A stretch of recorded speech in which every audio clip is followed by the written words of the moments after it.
So, Stephen, I'm going to ask you this first question. What's the best thing to do if you're struggling to remember a specific example when you're asked for one in your interview? That's a good question. I think it all goes back to interview prep and how much time you put in before the interview. Write it down.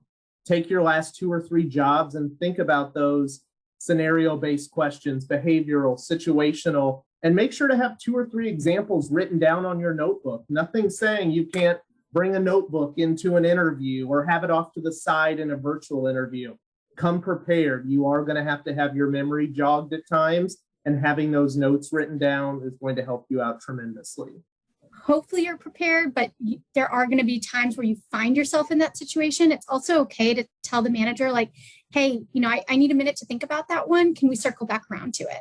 Right. And then have them move on to another question as opposed to fumbling through it. So hopefully you're prepared. You have some scenarios, thought out ahead of time. That's definitely, best case scenario. But if you do find yourself in a total lurch, it is okay to ask that in an interview, and just make sure you do circle back around to it.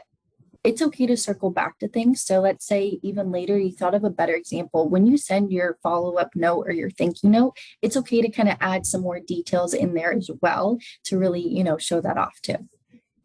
Sometimes those examples don't come to us, or they throw in a question that really makes you think. There's a way that you can recover from that. It's not going to cost you the job. So great to remember.